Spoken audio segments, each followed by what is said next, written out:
Today's reading for Thursday, February 3rd. Thank you, everything in me says thank you. Angels listen as I sing my thanks.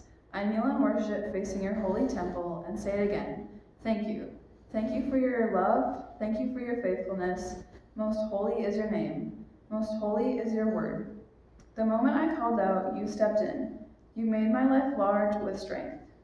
When they hear what you have to say, God, all earth's kings will say thank you. They'll sing of what you've done, how great the glory of God. And here's why.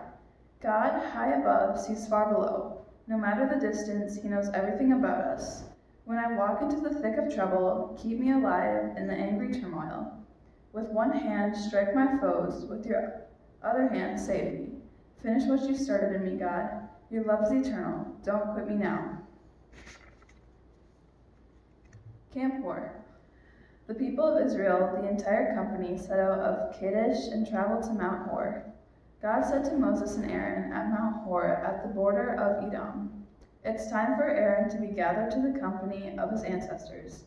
He will not enter the land I am giving to the people of Israel, because you both rebelled against my orders at the waters of Meribah.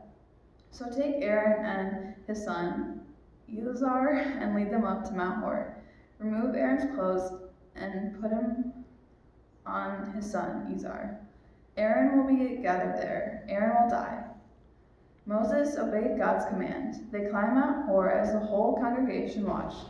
Moses took off Aaron's clothes and put them on his son Eleazar. Aaron died on the top of the mountain. Then Moses and Eleazar came down from the mountain.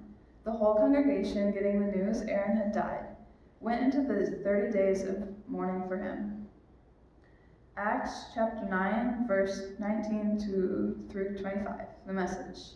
So Ananias went there and found the house, placed his hands on the blind Saul, and said, "Brother Saul, the Master sent me, the same Jesus you saw on your way there. He sent me so you could see this again and be filled with the Holy Spirit." No sooner were the words out of his mouth than something in the scales fell from Saul's eyes. He could see again. He got to his feet, was baptized, and sat down with them to a hearty meal. Plots against Saul. Saul spent a few days getting acquainted with the Damascus disciples, but then went right to work, wasting no time preaching in the meeting places that this Jesus was the Son of God. They were caught off guard by this, and not all sure they could trust him. But they kept saying, "Isn't this the man who wreaked havoc in Jerusalem among the believers? And didn't he come to do the same thing, arrest us and drag us off to jail in Jerusalem for sentencing by the high priest?" But now their suspicions didn't slow Saul down for even a minute.